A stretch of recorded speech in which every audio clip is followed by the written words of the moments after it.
Hey guys, it's Matt here, and in this video, we're gonna be upgrading my server.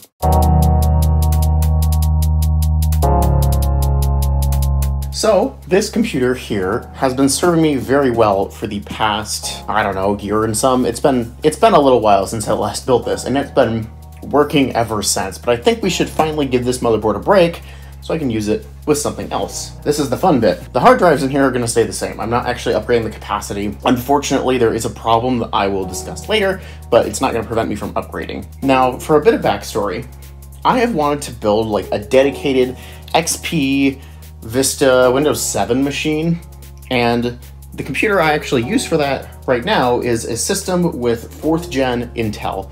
Now, for those of you who know, Windows XP cannot actually run very well on a 4th gen system. First of all, you're missing drivers. This one thankfully does have all of them, but in this case, with the computer that you can't see, it's in a different case. You'll see it later. I actually can't run Windows XP on this. I've tried it. All the drivers work, but the problem is it's unstable. It blue screens, it doesn't work properly. And that's just a common thing with 4th gen Intel. It is roughly the last version that can run XP, and this computer doesn't do it very well, so I'm not terribly surprised by that. Now, my server, on the other hand, this uses 2nd gen Intel. 2nd gen Intel is perfectly fine. In fact, I think XP was actually supported configuration with the motherboard that's on here, because this motherboard I think is from 2011. This system I'm going to be using for Windows XP, Vista, and 7.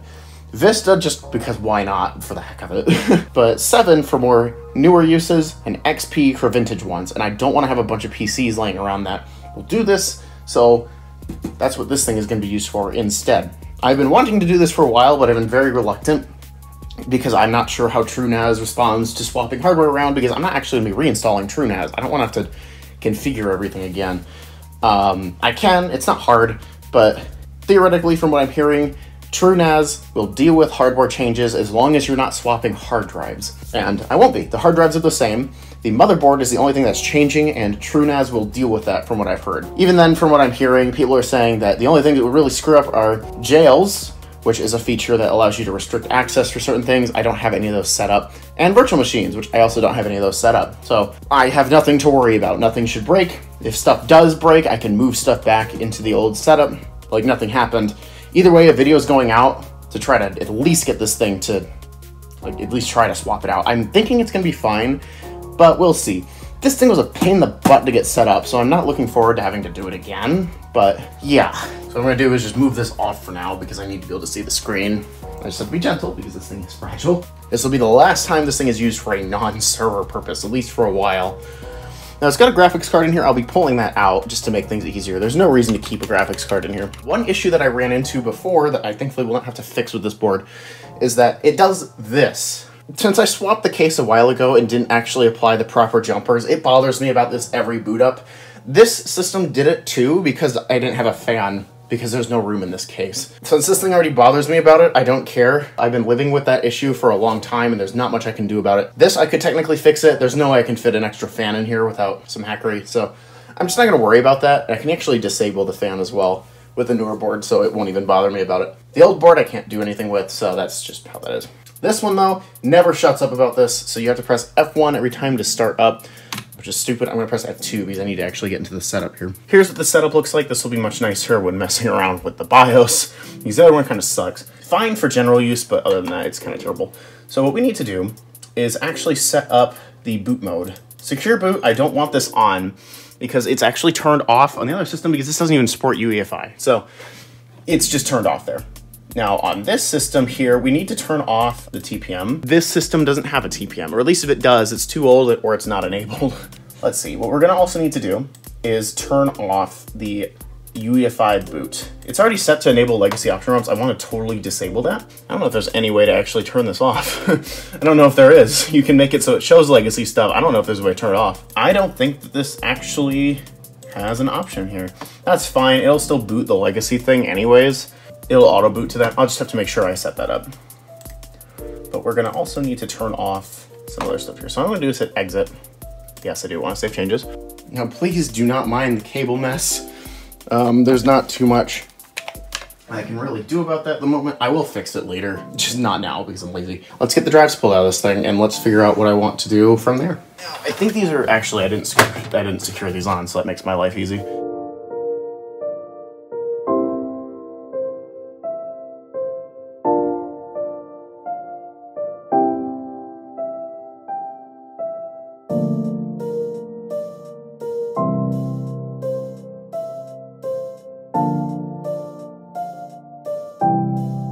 One of the reasons why I wanted to swap the boards in this thing as well is because this uses a proprietary power supply connector from Dell, because of course it does. So if I wanted to actually upgrade the power supply, which I would have needed to done, or I'd need adapters. They've also got really, really weird SATA configurations. I have never seen this before in a different PC. You can unplug the SATA power connectors because they come out of the motherboard. I have never seen that in anything that's not Dell. It's weird. So it's just another thing I wanted to move away from. Not only does this thing really like to stop you from moving to a different case, it also just has so much proprietary crap that I just don't want to deal with it. On a server, it's fine because I'm going to be using stock hardware anyways. So yeah, ultimately it's just something I didn't want to deal with. Anyways, let's get back to unscrewing some stuff, like get rid of this GPU.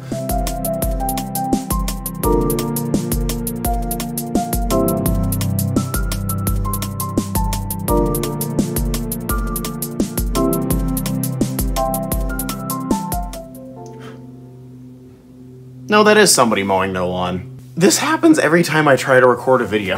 And this is what I was talking about, with the SATA ports or whatever. Talk about proprietary. This thing uses the power supply, and I think it pushes the power into the motherboard. It'd have to. And it lets you remove the frickin' power cables for the SATA connectors, which is something I've never seen before. Most of the time, the power supply itself has the SATA connectors in them, which that's just normal.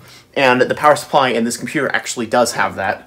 This works fine. There's nothing wrong with doing it this way, I guess, other than the fact that it's proprietary and not standard, so it kind of sucks. But that's the only gripe I have, really.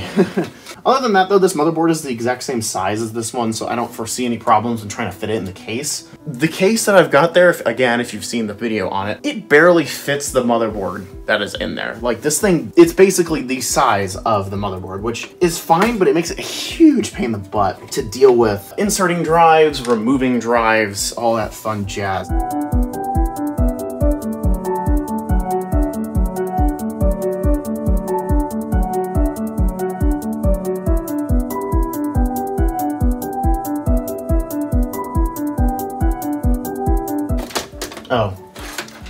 Oh, the board is free. It just didn't feel like it was. That is the 4th gen board. All ready to go inside of the case, which I am excited for. We're gonna set this aside with the keyboard and put this up here and bring up the server. I'll deal with these cables later. This is the scary bit. It's been forever since I've worked on this thing. I absolutely hate working on this just because this case is convenient. I love the case because it is small and can fit what I need it to fit. I'm missing a screw on the back of here. I think I lost it. I will replace that in this video. The thing that is scary to me, that I do not like, is that this thing is a pain in the butt to work on. Take this panel. Oh, you don't have to slide off. It just comes out. Was that in there? I don't know why that was in there if it was.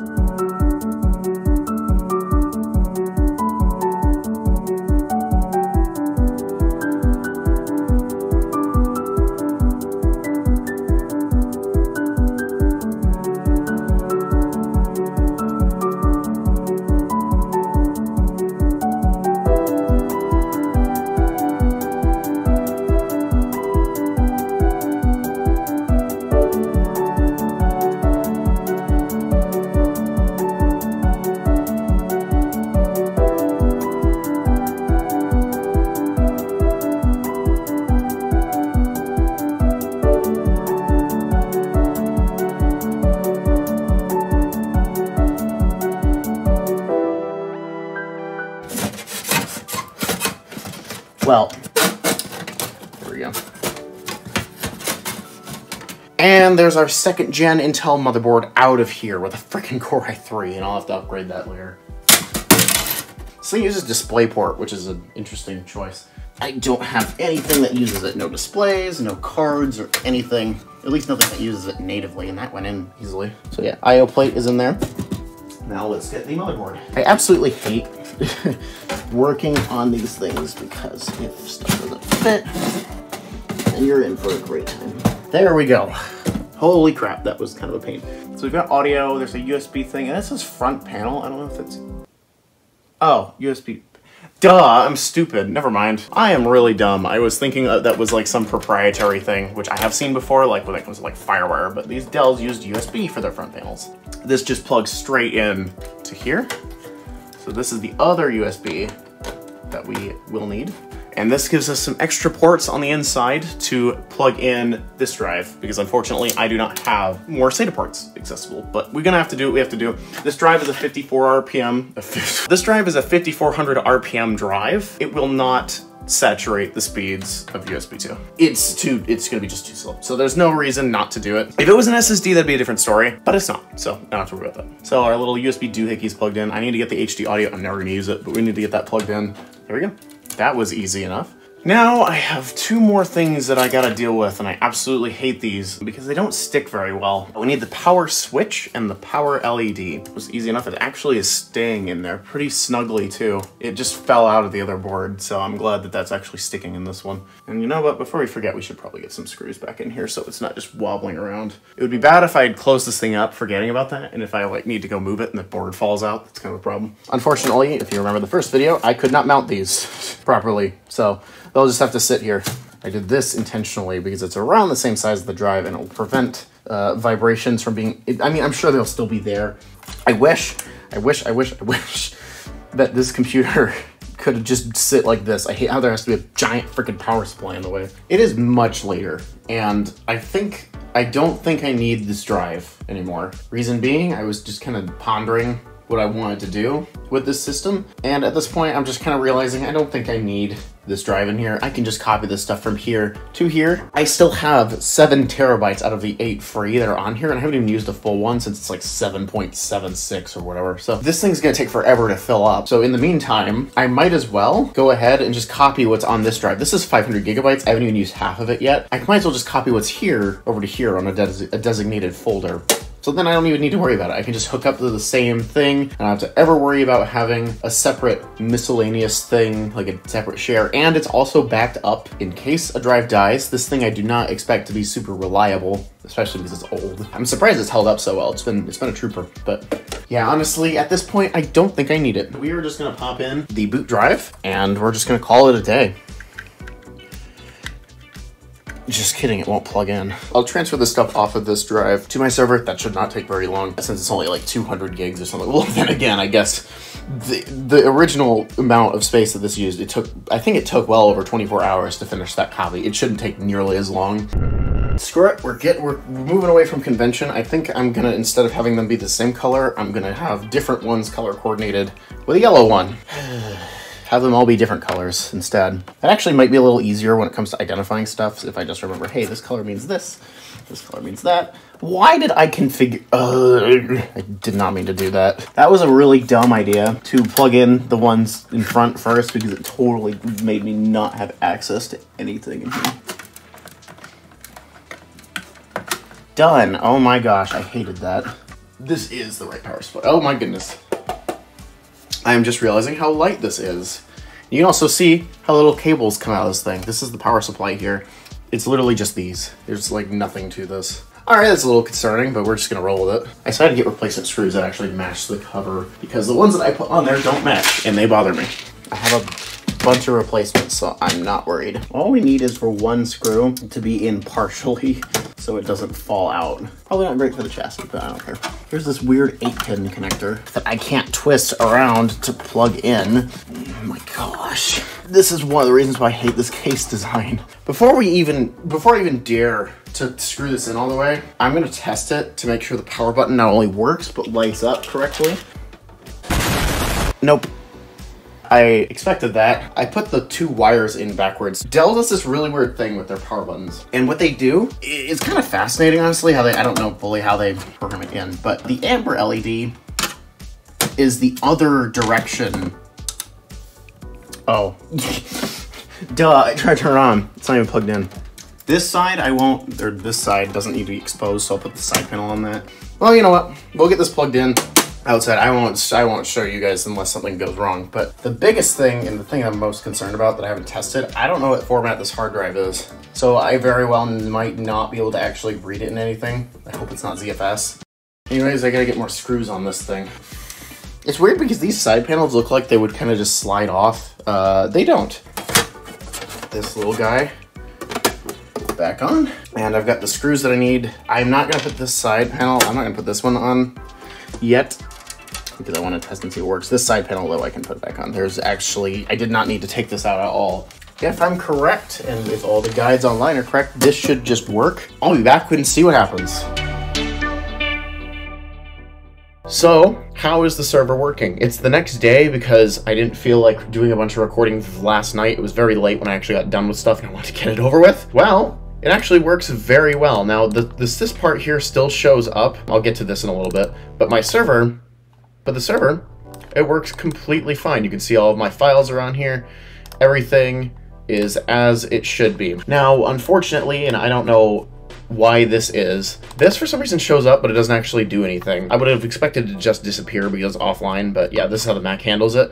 I won't actually be able to get the data off this disk for numerous reasons, one of which is because of an annoyance with ZFS. macOS cannot actually read ZFS disks. Windows can't either. I have to get Linux installed, and I'll get that up and running later. I had it installed on the PC that I was using, but obviously I don't have it installed anymore now that I've swapped drives, so it's a little bit weird, but yeah, I'll get that sorted later. Yeah, so I can't access any of my Scratch stuff, which it's not that big of a deal. But yeah, thankfully, the main part of the server still works. I didn't have to do anything. It just started up and started working. So yeah, that's very easy when swapping hardware. From what I've heard, people say the only time you actually mess stuff up is if the Ethernet interface changes from like EN0 to something else. I don't remember the other one. There's another interface name that it uses that will cause things to freak out, where you will have to do some manual configuring to fix it, even though it's not that big of a deal. And even if that did happen here, I didn't have anything that was really affected by it, so this stuff just works. The IP address changed, so I'll have to adapt to that. Yeah, even then I should probably set a static IP, so I don't have to worry about that in the future. There we go, though. So yeah, everything works as it should. I am very, very happy about that. So yeah, that's about it for this video. Thankfully, the server is still working perfectly fine. I unfortunately lost a screw for it. I don't know where that went. I'll find that later. But yeah, other than that, server works perfectly fine. I am very happy with the upgrade. So now I've got more CPU headroom if I need it in the future. Anyways, if you liked it, hit the like button, get subscribed down below if you like the content that you see on this channel. Thank you guys so much for watching, and I will see you guys all later. Bye.